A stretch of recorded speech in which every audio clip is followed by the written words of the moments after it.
ટ્રસ્ટીઓની અને માયાભાઈની. સમજો, આપણા સમાજને હાથો બનાવવામાં આવ્યો છે, હાથો.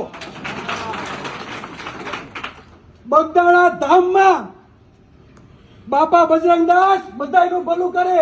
મારી ઘરે પણ મૂર્તિ છે, અમે પણ પૂજા કરીએ અને તમે પણ કરતા હશો. આપણો સમાજ હંમેશા સેવાભાવી રહ્યો છે. બગદાણાના આજુબાજુના જેટલા પણ તાલુકા તમે લઈ લ્યો, બગદાણા ધામમાં બાપા બજરંગદાસ ઉપર બધાયનો અપૂત શ્રદ્ધા છે કે નહીં? એટલે 80 થી વધારે મંડળો છે અને દર વારે વારા છે ને સેવા કરવા જાય છે. જાય છે કે નથી જતા?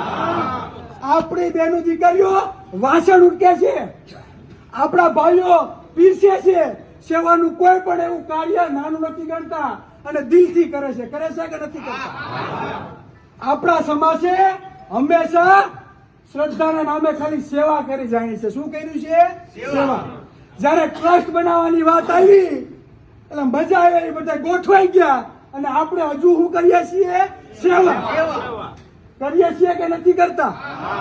તો ખરેખર જો સેવા કરવી હોય તો આ સમાજને કઈક ફાયદો થાય ને એવી સેવા કરો. એવી સેવા આપણે કરવાની, મેવા ખાવાના બીજાને અને ધોકા ખાવાના કોને? કોને ધોકા ખાવાના? અને પાછી અન્યાય માટે પાછું આપણે રોડ ઉપર ઉતરી ભીખ માંગવાની.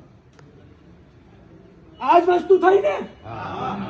ન્યાય માટે બીજા લોકો ભાઈ ભીખ માંગવા જવાની કે પોલીસ પ્રશાસન ધ્યાન નથી દેતું. આરોપીને સાવરવામાં આવે છે. આરોપી કોઈ બી હોય, આરોપી દોષી છે કે નિર્દોષ એ સાબિત કરવાનું કામ કોનું છે? ન્યાયતંત્રનું. કોનું કામ છે? ન્યાયતંત્રનું. આપણે એમ નથી કહેતા ફલાણો વ્યક્તિ દોષી છે, પણ એ સાબિત કરવાનું કામ કોનું છે? ન્યાયતંત્રનું. અને આપણે ન્યાયતંત્ર ઉપર પૂરેપૂરો ભરોસો છે કે આપણે ન્યાય મળશે અને મળશે. કહેવાનો મતલબ મારો એટલો, બરાબર, મેં આજે પણ સોશિયલ મીડિયાના માધ્યમથી કીધું હતું કે ભાઈ એવી સેવા ના કરો. તમારા સેવા કરવી હોય તો તમારા બાળકોના શિક્ષણ માટે કરો. તમારા સેવા કરવી હોય તો તમારા સમાજનો આર્થિક ઉદ્ધાર થાય. તમારા પરિવારના ઉદ્યોગ ધંધા માટે સેવા કરો. એવી સેવા ના કરો કે તમને ધોકા પડે અને દુનિયા દાંત કાઢે. દાંત શું? દુનિયા દાંત કાઢે. એવી સેવા બંધ કરો, બંધ. અને આ સેવા કરવામાં રહ્યા ને એટલે જ આપણે ધોકા પડે છે. મેં આજે કીધું છે